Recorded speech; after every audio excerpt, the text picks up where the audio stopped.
Hello, everyone. Thank you for standing by. All participants are in listen-only mode. As a reminder, this event is being recorded and will be archived on constructionbusinessowner.com. You may contact ReadyTalk's customer service with any technical questions. Welcome to 35 Years Between the Ears, presented by David Swider and Construction Business Owner Magazine. I'm Kathy Wells, editor of Construction Business Owner Magazine. Today's webinar is sponsored by InEight and will highlight how knowledge transfer and software capabilities in estimation benchmarking, artificial intelligence, and historical data access can show companies how to mitigate the loss of key employees and the knowledge they're taking with them.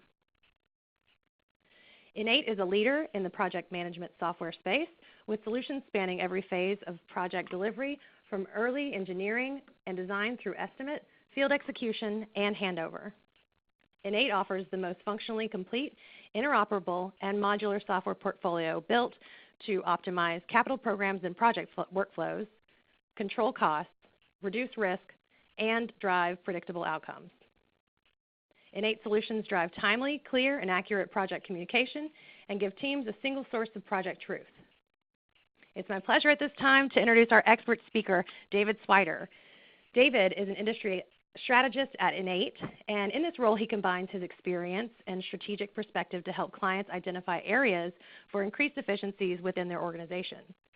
Swider joined InEight in 2012, and as the Western Area Sales Manager, he grew within the company to also hold positions of General Manager for North America, Worldwide Sales Director, and Executive Vice President of Sales.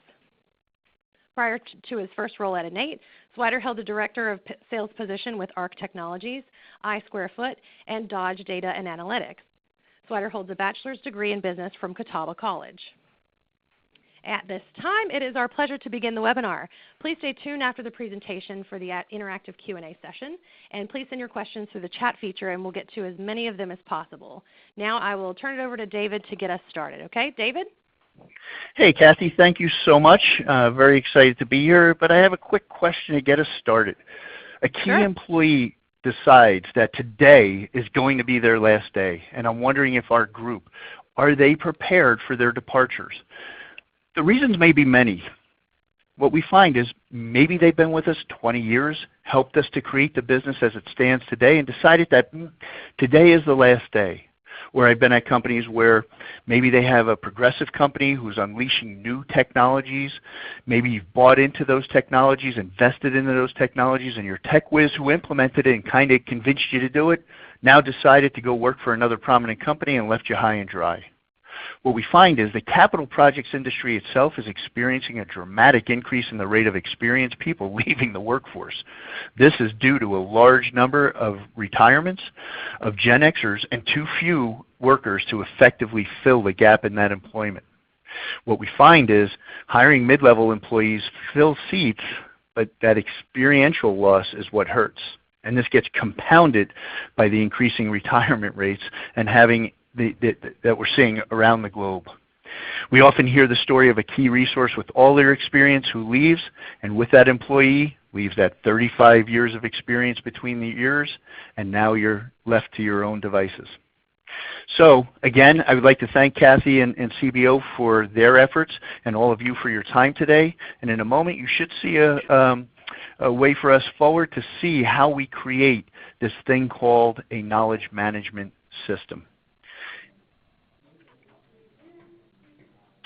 What we find is when folks usually leave or are faced with a key resource leaving the organization, what we see is they'll go ahead and they'll address it as maybe short-term, mid-term, and long-term concerns.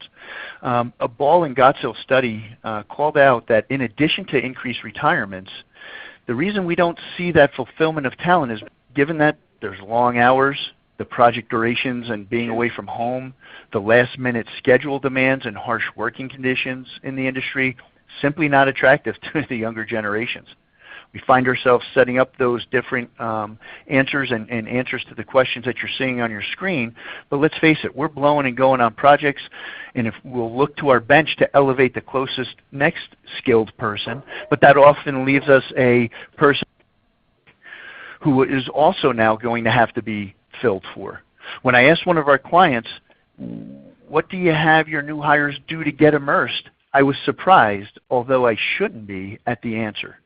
The answer was, we put them in our plan room, have them review project drawings, and capture quantities.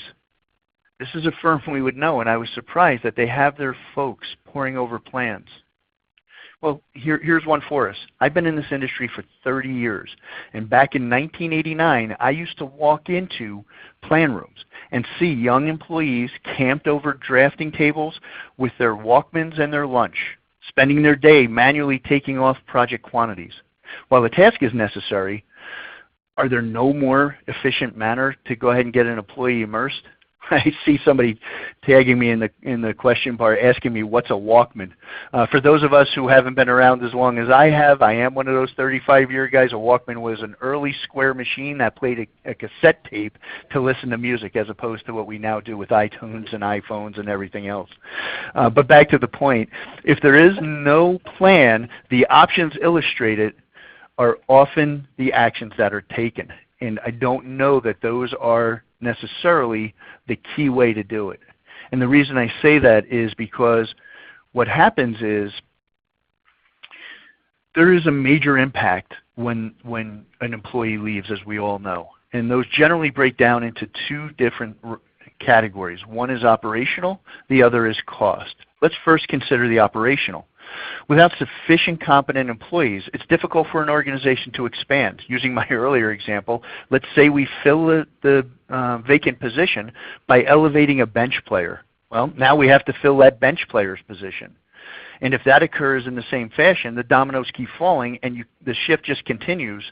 But you've got to be careful, because if you go too far into internal recruitment, you may be threatening your senior talent pipeline. If they start seeing that you're building that continuous bench and you're bringing in new people, folks who've been around a while are going to get a little bit closed up and are going to get challenged and feel like, are they trying to push me out? So it's a tightrope that we have to walk. And then oftentimes, if you're perpetuating that exodus, what you want to do is maybe we spread the workload. Well, that one also comes with an implication, because now if we spread that workload to already busy team members, now we've got to look at, are we looking at burnout? Are we looking at the effects of maybe not as efficiently utilizing the resources we have in play today? The second half of this is cost.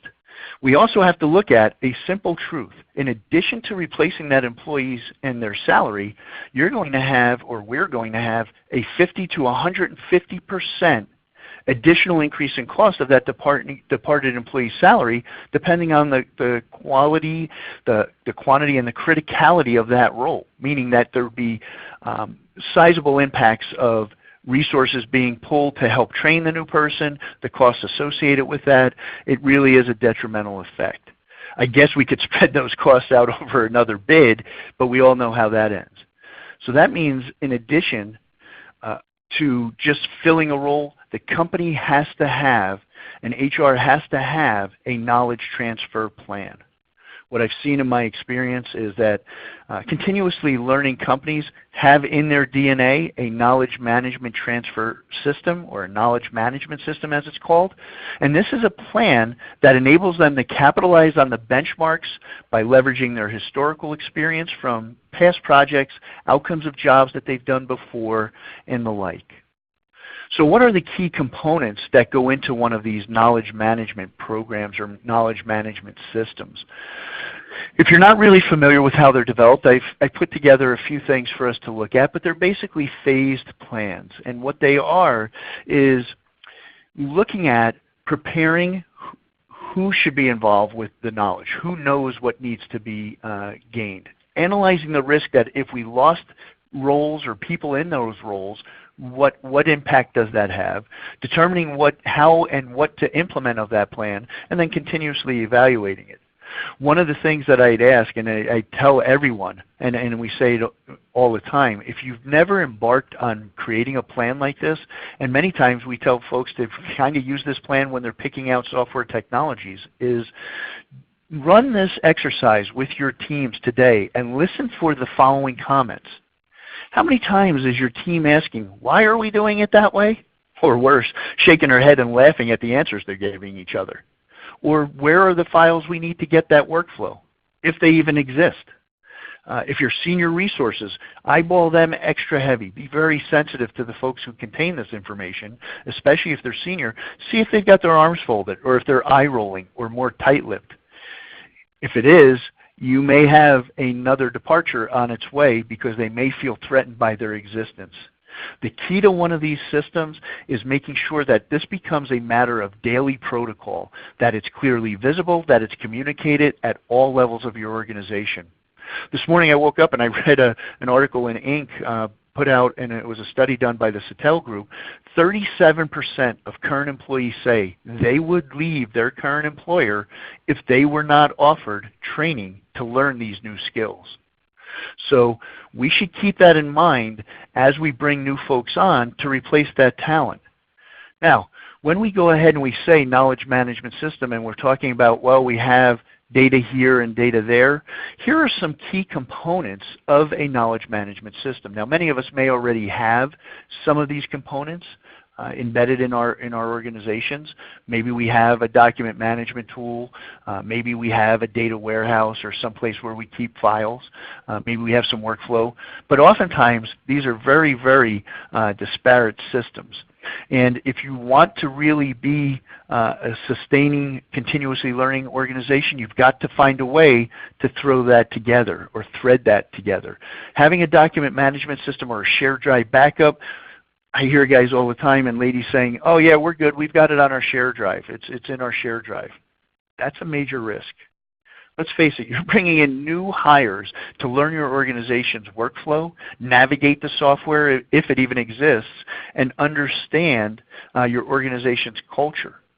All of that is a lot to take in on a first day or first couple of days. And I've heard countless stories of new hires who don't even show up for the second day of work if there is no plan in place. Now what did that cost you? You have to start the whole process again for a failed misstart with a new employee. So the key reasons and the ramifications of a knowledge management plan or lack thereof I'm showing here. These are things that we see every day. These are vital statistics or ramifications that we see if we have disparate systems that don't talk to one another and where those impact points can come up. As you read through these, again, the question really now becomes, is our current software supporting our continuous improvement? Is it helping us with the transitions when we have turnover in key roles and in key resources in our organizations? So here's the skinny. We need timely, accurate, and integrated project information systems in our organizations to achieve the confidence across the entire capital project lifecycle. This is a critical component to reduce and mitigate risk for folks retiring or leaving an organization. And candidly, in my estimation, we get a bad rap in the capital projects and construction industry. And what I mean by that is every trade show I go to, there's always some pundit who's talking about construction's the laggards. They're always slow to adopt technology. They're the worst. Well, in doing this 30 years personally, I take exception to that with how they gather that data and how they gather that particular stat, as it pops up in nearly every technology demo I do. Many of you have probably heard that as well. Well, why is it that I take that exception? Capital projects are complex. If you look at the life cycle that I have on the screen right now, it's filled with lots of people performing lots of tasks, needing to share their data across multiple apps. Here again, read another article the other day that said the average employee navigates no less than 9 apps a week. Are we really tracking the improvement on all of those apps? I don't think so. Think about how many we touched today just coming to this meeting. No doubt you woke up with your daily serving of construction business owner to read the news. Then maybe you went on to your email.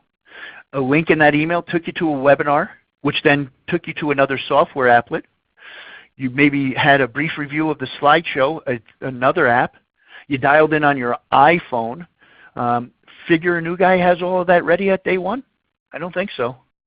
New hires in capital projects have a boatload of systems and applications to learn, no matter where they sit on this life cycle, whether they're in the conceptual planning, need to push over and get answers from design, the job's going on in work and they need to get feedback from the folks out in the field, the job wraps up and we need to finish this out and pass it off to the owner for facility management.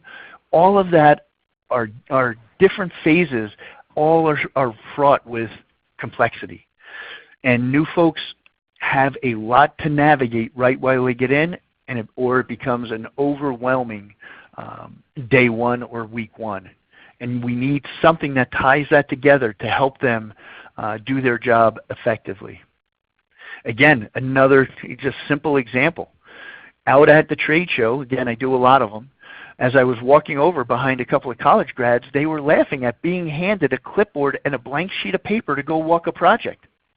The other peer was laughing with her peer, and she said, you know, the embarrassing lack of standards and limiting technology in her firm, her comment was, if they think I'm going to comb over spreadsheets looking for budget and schedule busts every day, they're crazy. Now, I know this example, one example doesn't necessarily prove the point, but it does illustrate why having an integrated system is critical for success. And an indicator of that fact is just watching the nearly acquisitions we are seeing in our space. Large organizations are swallowing point solutions and slapping a logo on that acquired company every day, right? There have been 3 or 4 really major ones where you'll see a larger company who's in the space acquire another point solution. And on the surface, these acquisitions make perfect sense. There's no doubt about it. But we need to peel back the onion. We need to remember, acquisition does not mean integration. I've been in this 30 years. Just because you acquire a company, those tools don't talk. They don't automatically have a magic button that says, oh, meld everything together. And an indicator, you know, of that is just as we see it, we know because we're finding ourselves cobbling together those same solutions even though they're under one logo. But there is no better data integration. And again, I walked onto a project 2 weeks ago and was in the project trailer, and I looked on the big whiteboard, and that company is one good door slam in a project trailer from not knowing where anybody was going to show up that day at work. For those of you not familiar with this example, on job site trailers or in job site trailers, often a bunch of whiteboards, and in many cases there's magnetic spaces that have each crew member's name on it, and they move those around every day to determine what part of the work or what work package are they going to work as a crew that day. A good door slam, that magnet breaks off, nobody's going to know where they're going. So all I'm saying here is if we're talking about capturing that 35 years between someone's ears, rolling into new employees, we must leverage technology, not for the sake of technology, but for the sake of survival. Again, we are in a complex project life cycle. So the question then gets asked of me is, well, so what do we do? How do we leverage this technology? What's first? The truth is, without a plan, we should be afraid when that key resource goes off to Bora Bora with that knowledge you gain working for you. Because if you don't have one, if you don't have this plan, you should be scared because you don't have data standardization. So what do we mean? If we need to go ahead and standardize, the first step, and there is no sizzle here, there is no real easy, oh, it just all comes over. Any of us who've had to go through it know that making standards or creating company standards to track costs and forecasts is an exacting business. So what you need to do is ask yourself these 3 questions. We tell our companies, and what we do ourselves is, at what level of detail is our current data? Right? So are we standardized? Does one person call it hydroseed, another call it landscape, but we know it's the same thing? We need to identify at what level. How far down in the detail do we have to get? Second thing is, what systems and applications contain this data or need this data? The third is, who needs this information to work every day? How do we get it in the hands of those who need it when they need it? Again, it's exacting work if standards are not in place, but please believe me, I have done hundreds, if not hundreds, probably thousands of meetings in my career where the value of this standardization will make you a better company when you come through it on the other side of the effort. I promise you it will. And to get this standardization, we need to have, what it does is it helps us with cross-functional and redundant workflows. If adding a resource is not an option, then we should be looking at leveraging our technology to fill the gaps. And that's what I'm going to talk to a little bit more right now. So as we look and we go ahead and we move over, it's fine to go ahead and have tools in place. And if you do, good for you because you're getting started, right? You're already on that. If your folks and your organization are looking at it, how do they leverage that past project information? Is it on a file server that includes hundreds, thousands of file folders and hope they get the right project associated to the data associated to the project? Again, countless stories of hours spent reviewing cost estimates, looking for busted spreadsheet formulas, version control issues, time wasted reworking alternate scenarios. Why? How does this impact your journey for your new hire? How do they get to that data? Where do they find it? They're starting a new job. They're in front of a clean sheet of paper. Now where do they look to get the information that your company uses on your projects that make you different than your competitor? Is there a button on that spreadsheet that points out the commonality or the tripwires that alert them that something's out of skew that they're about to create? Or that might create a delay or a cost overrun? I'm sure not. I've yet to find it. Please let me know or text me if you find a button in Excel that does that because I haven't found it. I'm truly amazed when I'm up on sites and I see the number of clicks it takes folks to get to their projects, to their data. Or their desktops are just filled with versions of the same data or the same sheets or the same files. Again, countless stories of folks who don't even show up for the second day of work given how complex the state of what we do every day is. So I'm going to take you to the first real step behind it all, and that's what we call AI. Now, while the term AI may conjure up some Hollywood version of computers taking over the world or overly large goggles staring off to space, I'll divert for a second. I stood at a show recently where somebody had those big goggle headsets on, and I was watching the company demo their products, and the intent was to have the VR wearer walk up a ladder of a cooling tower. And by the time he was able to get on the ladder after up and down and trying to get up on the ladder and moving around and trying to get in, falling off the ladder and taking, I could have built the project, candidly. What I'm speaking of when I'm talking about AI or augmented or artificial intelligence is being able to leverage your past projects. Imagine not having to go ahead and start with a blank sheet of paper, but rather start with selecting activities that your company has performed in the past on prior projects and leveraging that performance data when planning your next project. Now you're really leveraging your real production numbers. Why continue as an organization to say, oh, we get 40 welds an hour, when in reality you only get 20 welds an hour? That now puts your crew in the field at a tremendous disadvantage because they're making up those 20 welds an hour right out of the gate, which then leads to safety issues because everybody's hustling to make that budget and schedule. So what we'd like to do is say, let's start, and what we should do is help that new employee be innately better, well, excuse me for the pun, but innately better about learning your company workflows, schedule choke points, and things that can come up instead of having to do it all from scratch. There are tools that you can couple with machine learning, and this tool that I'm showing on the screen actually couples not only the schedule, but it actually couples the 35 years where somebody could give a thumbs up or a thumbs down to, does that schedule duration seem right? Does that information seem right? Do those costs seem like they should be right for this type of project? I hear all the time, hey David, listen, no two projects are ever the same. I understand that. But what is the same is if you strip down to the lowest common denominator, you can find commonality or at least a starting point that is far superior when planning out your work than taking it out on a blank sheet of paper and saying, hey, let's go ahead and see where to start. If this technology, as I said, is here today, and it's artificial intelligence or augmented, no matter what you call it, and no matter what your role, there are things like this that exist, whether you're out in the field, whether you're in the back office, whether you're doing the accounting, procurement, all of these things have a way to leverage your past information. If you're not using tools like this, don't worry about falling behind. You are behind.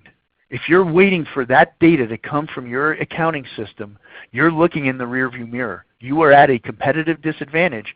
More so, you're even at a disadvantage pulling back to the new hire of that new hire going to build their resume somewhere else. The kids coming out of college are not looking for a clipboard and a pencil. I get that there's going to be times that they're going to need it. But in our organization, we actually support a college and university program to go ahead and put these tools in the students' hands so that they come out prepared. If your company doesn't have tools like this at the ready, again, you're not going to be behind. You are behind. Well, tell me about how the challenge is. How, what do I often hear? How do we leverage this? Well, you have to have something like this, because what we hear is, hey Jim, you remember that last project we did that was similar to this one? How did we use that? How did we get that number? What was the numbers we used? Really? And then the new hire's got to come back as he's asking that question and navigate through rows and rows of files on a file server and try and make that happen? If this looks or sounds familiar, how much would the replacement spend, looking for this? And by now, the person who's retired is on his 5th pina colada watching the waves break, and probably getting a voicemail from your organization asking him to consider some side consulting to help him and help your company get back up to snuff with that prior data. This means document management becomes critical, and we don't often think about it, but becomes critical for those new hires. Think about, again, we hear things in the field today. I mean, James Benham's always creating new things on his website where you see different tools, different aspects of what's going on. You hear things like digital twins, blockchain to make sure that data transactions are really agreeing and being able to spread, data repositories. And what you're seeing on the screen looks way cleaner than what I've seen. Many of you laughed. I see a couple of them now as I'm looking aside. Many of you laughed at my Walkman reference. Yesterday I heard a story of an employee who was asked to go find a project for a litigation that they were engaged in, and being asked to go find missing sheets in sets of plans on a pallet and a railroad car full of 3-ring binders at a storage facility for a past project. If your organization is somewhere between that and technology, you got to start thinking about creating a knowledge management plan. Do it for yourselves so that you can go ahead and stay above and retain a competitive advantage. Companies often talk about integrated solutions, but I ask you, please be wary and make sure they are truly integrated. Because if it's integration and it's an import-export, that's not really integration. Or somebody's touting we've got an API. Well, that's great. A lot of people have an API, but if that tool isn't really part of a capital project's threaded solution, now what you've got is you are now going to quickly become a Silicon Valley company. Well, why is that? Well, because let's say you have a tool that says we have an API. Don't worry, you can connect your data. If you have a separate app, remember we were talking about 9 apps a week. If you've got one app that has to talk to the one that has the API, what happens if that app changes their API or automatic programming interface that talks to one another? If it changes, who handles that change? How do they now update that side to your side? And if you do this multiple times for multiple systems, you now have to have a broader-based IT staff to go ahead and maintain those. So while having a solution that says, we can have an API, not necessarily, folks, what's going to be best. You want to make sure that everybody who needs the data, when they need it, can have it. Well, what do you mean when you say they need it and they can have it?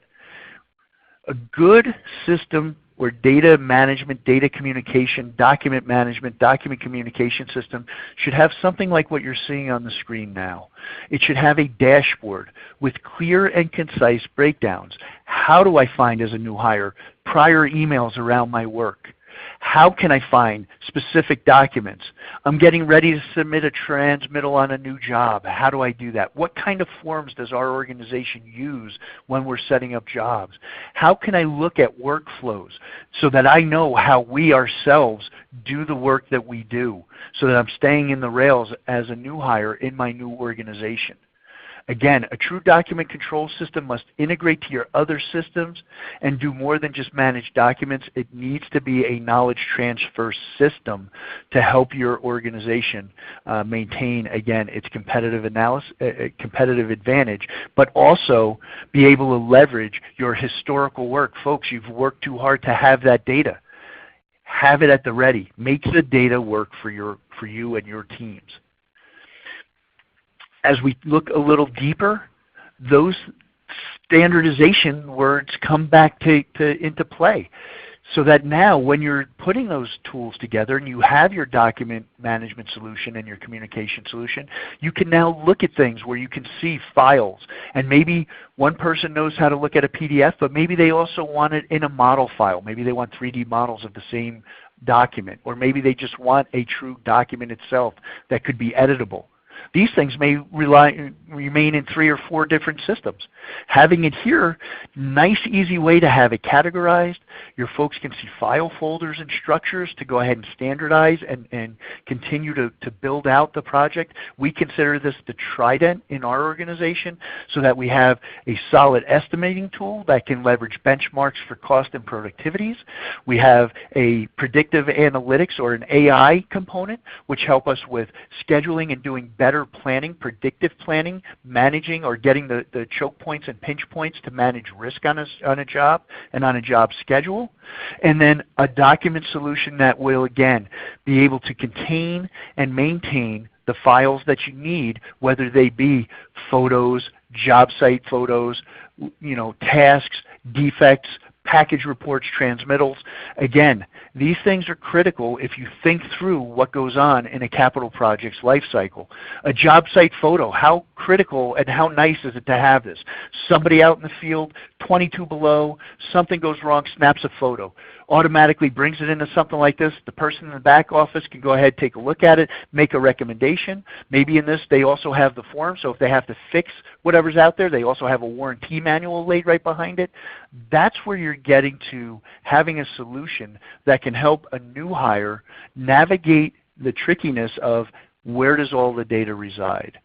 And again, if you have something like that, when Bob heads off to Bora Bora and says goodbye, and I don't know, Bob doesn't quite look like the Bora Bora type, but if Bob heads off to Bora Bora, now you can rest easy because you know you truly do have the data in a repository, in a solution, or in an area where you can actually go ahead and access the information that you need.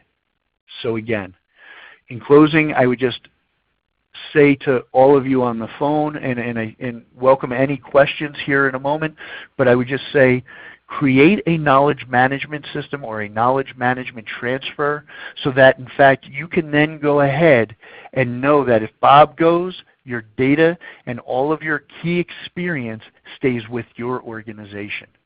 It's a simple thing to do.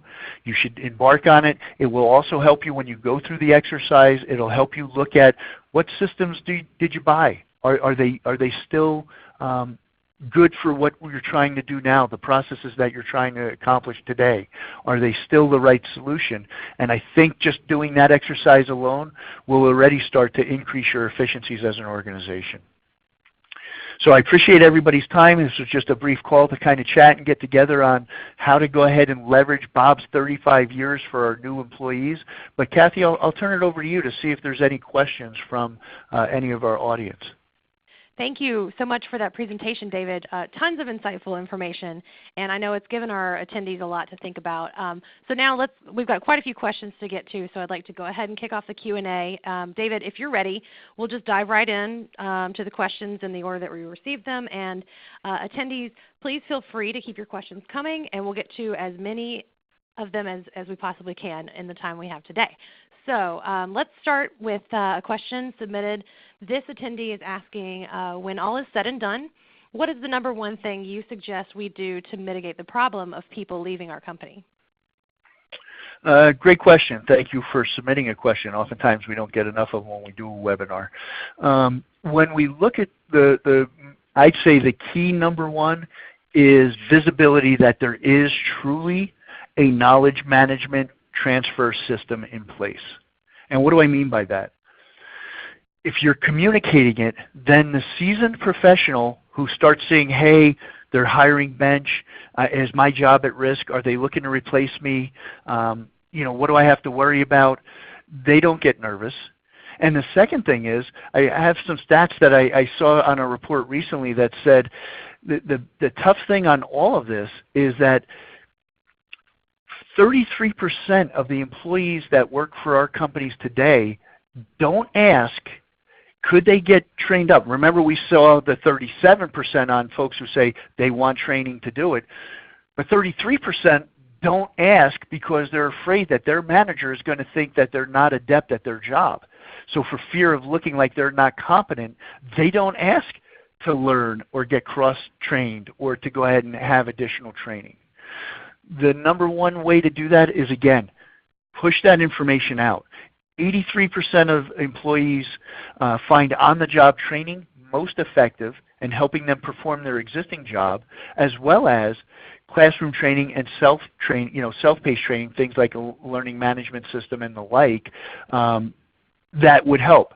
But here's the thing, Kathy, and the person who asked the question, do we know that more than 51% of the employers in our industry don't even offer soft skills training and how to go ahead and handle some of those alternate things that may not be in their direct job profile?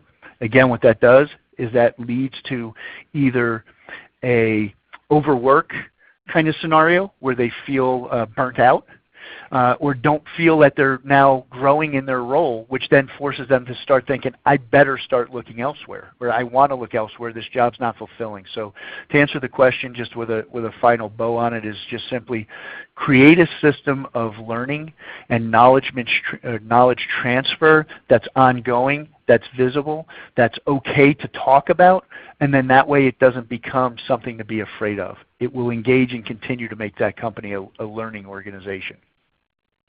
Great advice, David. If you'll let me for a second, let's touch on the labor shortage. So hiring companies across the country are facing the shortage off and on, and it's really best met with a hiring strategy. But if you don't have one in place, you're kind of already left in the dust, especially if you are counting on hope that your best employees are planning to stay with your company forever. So David, just for a second, what's your take on how knowledge transfer can assist with fixing problems in the labor shortage?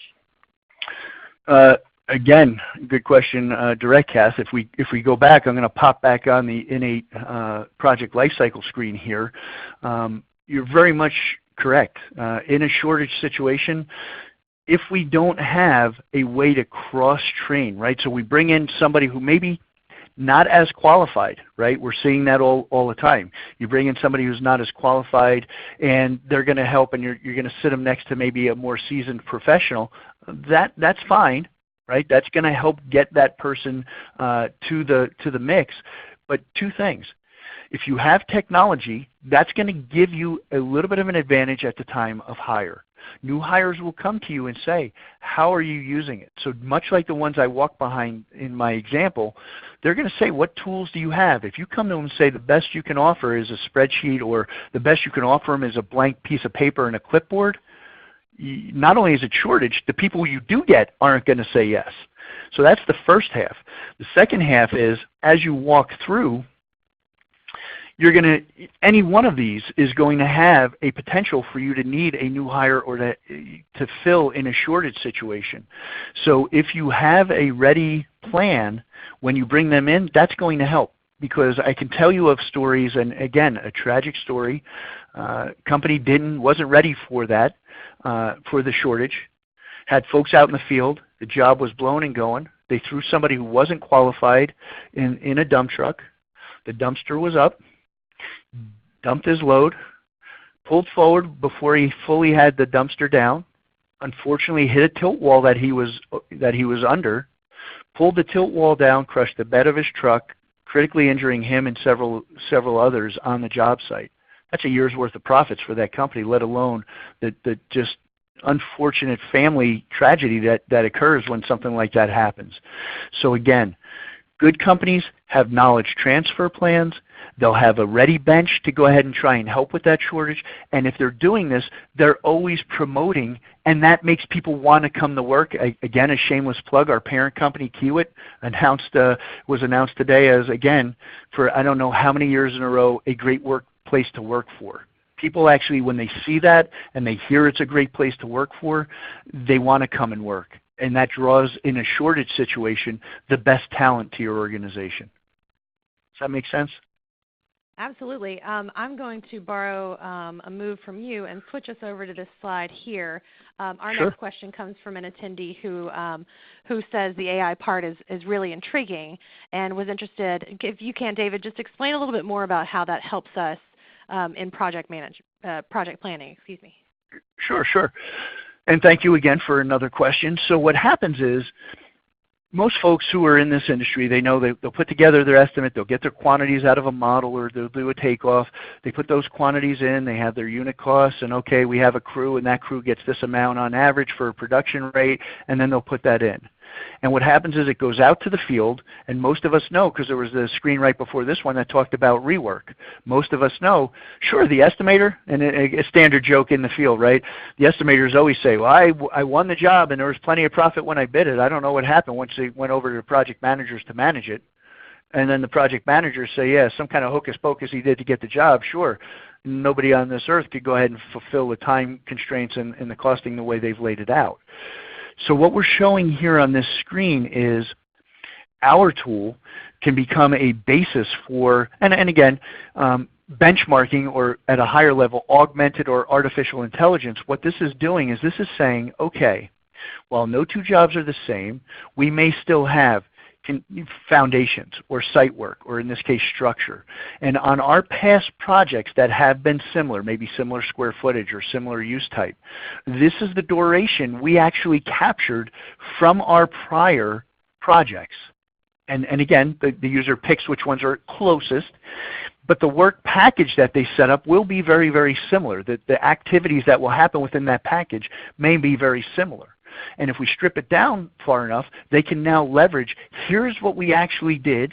They can click on it and see what that job was. So if it's not quite similar, they can see what made a difference, and was it a big difference, or was it just a condition. But now they're looking at a much truer look at the schedule. And candidly, here's a side benefit of this, is imagine in your pitch meeting, if you will, to that owner. How much better would you feel if you're an owner of an organization, you know, a big owner, maybe you're an oil and gas company, or a municipality, or whomever. If you're a company who was coming to say, Mr. Owner, I want to bid that $900 million project, and I want to give you propose our number. If you could say, and I feel confident in our number, not because I'm trying to beat the guy next to me, but because I can show you based on 7 past performance projects, we've hit this schedule every single time, or we've gotten this result on the projects we've done.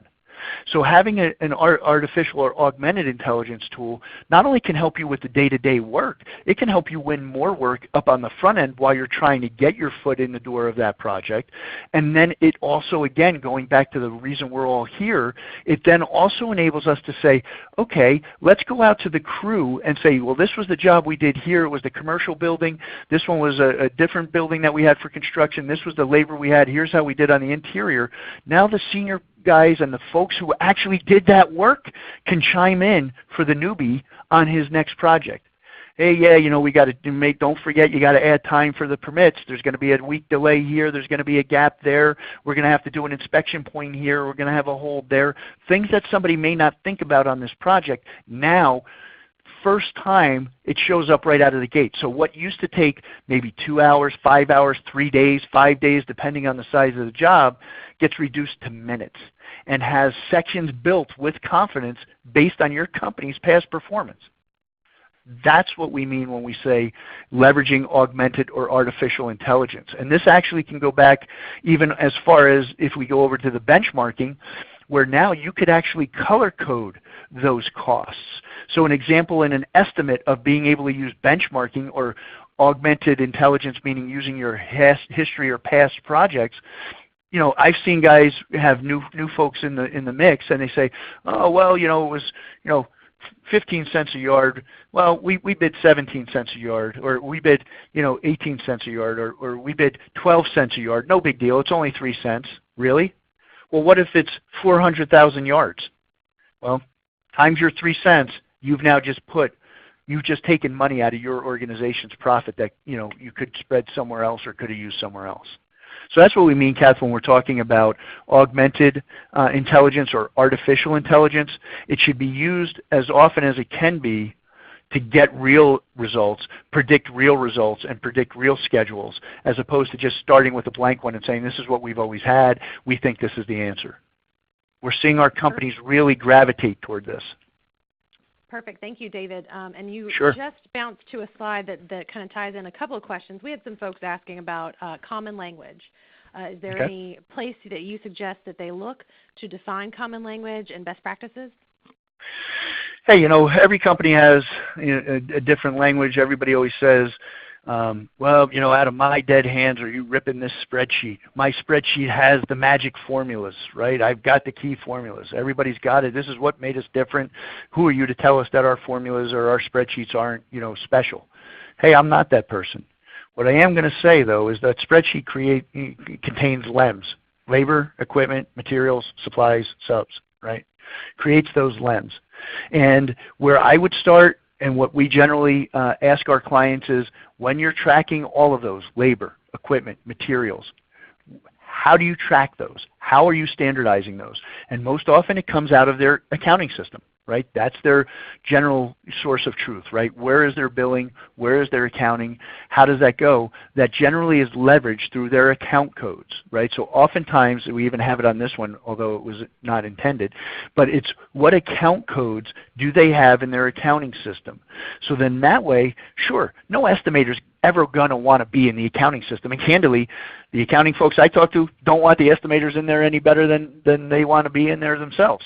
So what happens is, you standardize at an account code level, and that leaves the flexibility for the estimator to estimate the work they know how, the way they want to, but it will also contain the rolled up account code so that when we have to break that back down and figure out the nickels and dimes on the job, they are in line. They are a common language. Now again, is that an easy thing to do? It's not that it's difficult, it's just exacting. It's just time consuming to go back over past projects, again using the example where somebody says hydroseed versus landscape versus seeding. Yes, there is some time there, but once you have that together, imagine being able to now only have to update once where that rate is. Again, if somebody's using that spreadsheet, they're updating those costs every single time. As soon as that spreadsheet goes out, it's old, the data's stale, and now you're working what version of that job did you have? What version of the spreadsheet? Keep it all in one tool, standardize, and then when you make those incremental changes either to cost codes or to unit costs or labor rates, it's shared across the organization. Awesome. Thank you, David. Sure. For a second, will you talk to us about employee training? I think you mentioned a statistic earlier of maybe 30 to 50%, but start to finish in your experience, how long does it take to bring on a new employee and train them to a certain level of efficiency, and how much does that cost a company? Yeah, again, the cost is, as mentioned earlier, right? They could be anywhere from 50 to 150% more than just that employee's base salary. You're talking about, weeks to months in terms of depending on the nature of what that employee does, right? What skill set that's required to accommodate that. But as I mentioned, it doesn't matter where in the life cycle you sit. If you have a plan in place, it's got to be more than just we have a training manual or we have a 2-page document that says, oh, well, here's where you find your login. Oh, here's what tool we have. If you have something that actually shows them where it is, again, each of these folks are going to need training support, are going to need training help. And if there's not something there that they can leverage, that becomes difficult. So it goes back to what we just saw in the last 2 slides. I won't make everybody jumpy when we're jumping around. But if you can go ahead and have a historical data or a historical repository of information that they can go ahead and kind of research themselves and help themselves learn. Now you've got the best of both worlds. You've got cross-training going on of the person who's helping them learn something else. As they're in the systems that can show them it should cost this much, it should be this much production rate, it should be this much schedule, they can now get a sense of how that works. And now you're actually creating a redundancy. You're creating a workflow. So you're actually going to mitigate or reduce the amount of time it takes to get somebody up to speed, because you're going to have not only the human part of it, but you're also going to have the augmented part or the historical benchmark part of it that actually brings that new hire up to speed, and thus reduce your cost and reduce your time to get that employee up to speed on how your company works. Because remember, they're going to be absorbing all of that while immediately you're going to want them on jobs, and they're going to have to learn what your culture in your company is, what applications do you use, learn those applications. Again, that's a lot of burden and a lot of time that it's going to take. And a lot of times in our industry, like I said, I wince when I hear everybody say construction is laggards in technology. We're not. I mean, I'll talk to my friends over at McGraw-Hill and tell them they should start really looking at when they amp up those rates, because the research would show me that at each one of these there are now tools, as ours is as well, right? We have modular solutions for each one of these phases, because we know how critical and how difficult it can be to know how to do these jobs well at every stage. So for us, we feel that breaking a solution down into a modular component type of solution or portfolio works best, because then you can leverage the best in breed, and you can enable a company to leave the tools that they may have already invested in that are working alone, and just make sure that the data talks through those tools. And then that way the new employee can reduce how long it takes, and you're as an organization reducing the cost to get that employee up to speed. Okay, so let's say our scenario happens and our 35-year veteran leaves. Do you suggest replacing existing employees with one single employee, or split responsibilities across a group of people? Yeah, that's a good question. It's a tough one as well, because it's really situational, and what your organization has and what you kind of have in the hopper for backlog and workflows and things like that.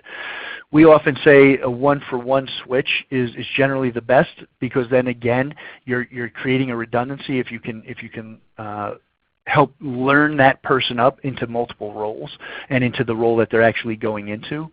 But the balance or the dichotomy of that is that if in fact you give it and you spread that work now to everybody else, I mean, we've all been there. There's not one of us on this call who doesn't feel at some point that sometimes there's a little bit of a work overload, right?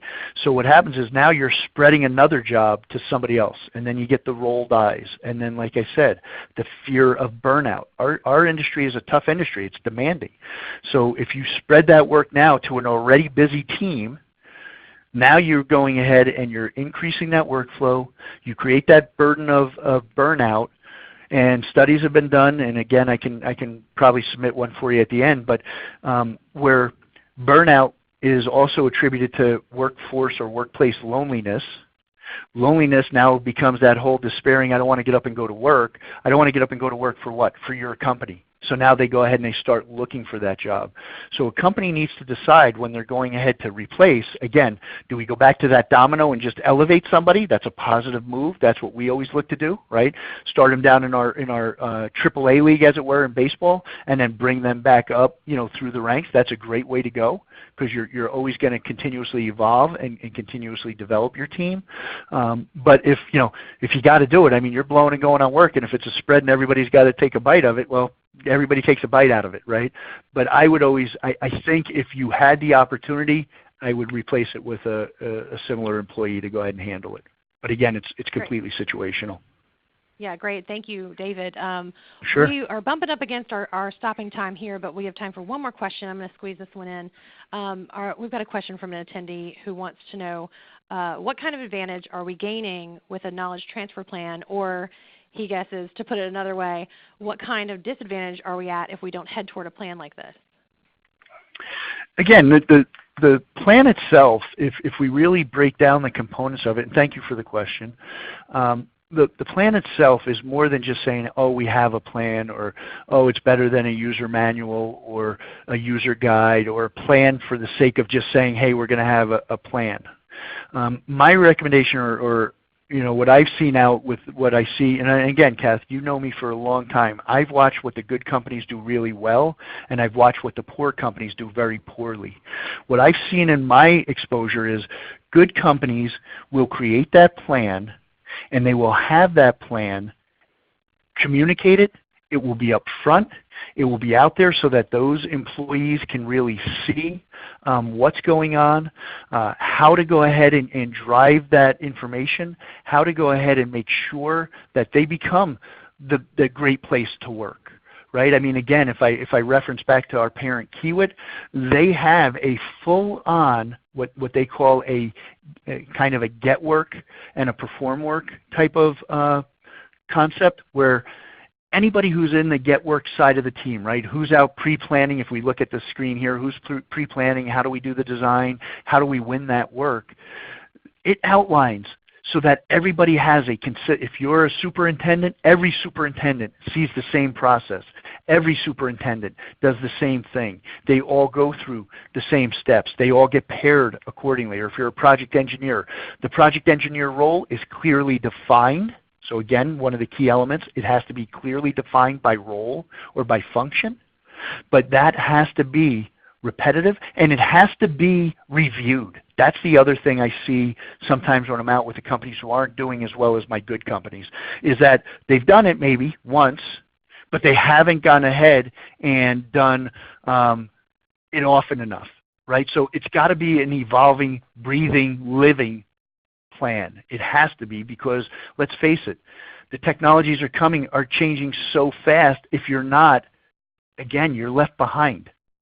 So from our perspective, or from what I see, having that plan, having clearly defined roles and goals, not just a job form that says, here's your job responsibilities, what that job is expected every day, who that job talks to every day, so that now you're getting everybody saying the same thing, messaging the same way, and standardizing that work. And what that does is that will carry over not only to training the new folks with the senior folks, but that will also help you as a company determine which company is the right company to provide the technologies you need in order to do it. But it's just that first step. Take a first step out and reach out to us, and let's talk about how to kind of make that happen. Solid advice there, David. Okay, everybody. Unfortunately, that does it for our time today, which brings our webinar to a close. I'd like to thank the most wonderful David Swider for an awesome presentation today. And just a reminder that the presentation and playback will be available on our site in the coming days, so please visit constructionbusinessowner.com. We'd like to thank everybody for spending their Thursday with us. Everybody have a great afternoon. Hey, thank you, Kathy.